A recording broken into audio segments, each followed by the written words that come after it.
The evolution of Godzilla, king of the monsters. Dramatic montage of Godzilla through the ages, from the grainy black and white footage of 1954 to the high-definition CGI of today. Scenes of Godzilla stomping through cities, battling other kaiju, and unleashing his iconic atomic breath. Epic music builds to a crescendo. Hey there, fellow monster enthusiasts. Welcome back to the channel where we dive deep into the movies and characters that have shaped our imaginations. Today, we're setting our sights on the one and only Godzilla, the king of the monsters himself. Have you ever wondered how a giant, radioactive lizard became a global icon? Or why, after all these years, we still eagerly await his next big-screen appearance? Well, stick around, because we're about to embark on an epic journey through time, exploring the evolution of Godzilla and unraveling the secrets behind his enduring appeal. Grab your favorite snack and get comfy. Let's get started. Origins of Godzilla. All right, let's rewind to 1954. Post-World War II, Japan was a nation grappling with the aftermath of unimaginable destruction. The memories of Hiroshima and Nagasaki were still fresh, and the shadows of nuclear devastation loomed large. Amidst this backdrop, Toho Studios released a film that would not only birth a franchise but also serve as a poignant metaphor for the times, Gojira, or as we know it, Godzilla. Directed by Ishiro Honda, the original film wasn't your typical monster flick. It was a dark, cautionary tale reflecting the fears of nuclear annihilation. Godzilla, awakened and mutated by nuclear radiation from underwater hydrogen bomb testing, was a physical manifestation of the uncontrollable destruction that nuclear weapons could unleash. The somber tone, bleak cinematography, and tragic storyline resonated deeply with audiences. Godzilla wasn't just a beast. He was a symbol of nature's wrath and a reminder of humanity's hubris. The Showa era, 1954 to 1975. As we move into the Showa era, things started to change. The initial horror gave way to a more optimistic outlook. Godzilla transformed from a destructive force into a defender of Earth, even if that meant occasionally stepping on a few buildings along the way. This era introduced us to a colorful cast of kaiju like Mothra, the giant moth guardian, King Ghidorah, the three-headed space dragon, and Rodan, the supersonic pteranodon. Movies like Mothra vs. Godzilla and Destroy All Monsters became staples of the genre. The films shifted towards a younger audience, with Godzilla often portrayed as a heroic figure battling other monsters to save humanity. And let's not forget those delightfully campy moments, like Godzilla's infamous victory dance in Invasion of Astro Monster. Yes, our mighty monster busted a move. The combination of sci-fi thrills, memorable creatures, and a touch of humor made the Showa era a beloved chapter in Godzilla's legacy. The Heisei era, 1984 to 1995. In the mid-80s, Godzilla made a triumphant return to his roots. The return of Godzilla in 1984 rebooted the series, acting as a direct sequel to the 1954 original and ignoring the lighter-toned films that came after. This era embraced a darker, more serious tone. Godzilla was once again the terrifying force of nature we met in the beginning, unstoppable and awe-inspiring. The special effects received a significant upgrade. Advances in suitmation techniques and miniature sets made the destruction scenes more realistic.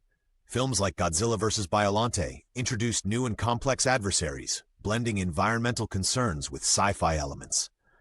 Biollante, a hybrid of Godzilla's cells and a rose, represented the unintended consequences of genetic manipulation. Godzilla vs. Destoroyah in 1995 was a standout, bringing emotional depth to the franchise. It explored themes of life, death, and legacy, culminating in a dramatic and poignant finale that had fans reaching for the tissues. The Millennium Era, 1999 to 2004. The Millennium Era took a bold approach, with each film acting as a standalone story, offering fresh interpretations of Godzilla's mythology. Godzilla 2000 Millennium kicked things off, reintroducing Godzilla to a new generation. The filmmakers blended traditional practical effects with CGI, giving us a Godzilla that looked both familiar and excitingly new. One of the most intriguing entries was Godzilla, Mothra, and King Ghidorah, giant monsters all-out attack. This film portrayed Godzilla as an ancient creature possessed by the vengeful spirits of those who died in World War II, bringing a supernatural twist to the tale. The era culminated with Godzilla: Final Wars in 2004, celebrating the 50th anniversary. This movie was a monster mash of epic proportions, featuring nearly every kaiju from Godzilla's history. It was like a greatest hits album, but with more explosions. Hollywood interpretations. All right, let's hop across the Pacific to see how Hollywood tackled the king of the monsters. First up, the 1998 Godzilla, directed by Roland Emmerich. Anticipation was high, but the film, well, it didn't quite hit the mark for many fans. This version drastically redesigned Godzilla, making him more iguana-like and stripping away his atomic breath. The story was more of a typical disaster movie, lacking the depth and character fans had come to love. Critics and audiences in Japan were particularly disappointed. Toho Studios even renamed the creature Zilla, implying that this version lacked the god element that made the original so iconic. But fear not. Hollywood redeemed itself with Legendary Pictures' MonsterVerse. Starting with Godzilla in 2014, directed by Gareth Edwards, the film honored the spirit of the original while providing a modern update. Godzilla's design was faithful, and he had his signature atomic breath back. They expanded the universe with Kong Skull Island, Godzilla, King of the Monsters, and Godzilla vs. Kong, creating an interconnected world where these massive creatures coexist. These movies delivered spectacular visuals, massive monster smackdowns, and a newfound respect for the source material. Plus, who doesn't love seeing Godzilla and King Kong go toe-to-toe? Godzilla in animation. But wait, there's another dimension to explore. Animation. Back in 1978, Hanna-Barbera produced an animated Godzilla series. It took some creative liberties introducing Godzuki, Godzilla's clumsy flying nephew. Following the 1998 film, Godzilla the series continued that storyline but with a twist. The animated show was actually better received than the movie. It embraced more of the traditional Godzilla elements, including fighting other monsters and showcasing his iconic abilities. More recently, Netflix released an anime trilogy, Godzilla, Planet of the Monsters, Godzilla, City on the Edge of Battle, and Godzilla, the Planet Eater. These films transported us to a dystopian future where humanity had abandoned Earth to Godzilla and his fellow kaiju. The story delved into themes of survival, revenge, and the complicated relationship between humans and nature. Classic Godzilla territory, but with a futuristic twist. Cultural impact and legacy. It's safe to say that Godzilla is more than just a movie character. He's a cultural phenomenon. In Japan, Godzilla is a symbol of national pride and resilience. He represents not only the hardships the country has faced, but also its ability to rebuild and move forward. The influence of Godzilla on the kaiju genre is immeasurable. Without him, we might not have iconic monsters like Gamera, Ultraman, or even modern interpretations like Pacific Rim's colossal creatures. Merchandise? Oh boy, there's an endless array of Godzilla-themed goodies out there. From action figures and model kits to clothing and even cookware. You can literally sip your morning coffee from a Godzilla mug. There are also exhibitions, theme park attractions, and even a Godzilla-themed hotel in Tokyo, where you can wake up to a life-sized Godzilla head outside your window. Globally, Godzilla has left his footprints all over pop culture. He's been referenced in music, television shows, comics, and has made countless cameo appearances. He even has a star on the Hollywood Walk of Fame. Talk about legendary status. Scientific and environmental themes. One of the reasons Godzilla has remained relevant is because his stories often touch on pressing scientific and environmental issues. From his very inception as a metaphor for nuclear weapons, to later films addressing concerns like pollution and genetic engineering, Godzilla serves as a monstrous reflection of our own misdeeds.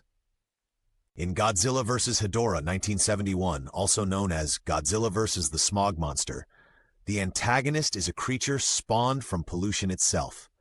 The film didn't shy away from delivering a stark message about the consequences of environmental neglect. It was like an eco-warning wrapped in a kaiju battle. These themes resonate today, perhaps even more so as we confront climate change and environmental degradation. Godzilla reminds us that if we aren't careful, nature might fight back, in a big way. The future of Godzilla. So what's on the horizon for our gigantic friend? Good news, Godzilla isn't going anywhere.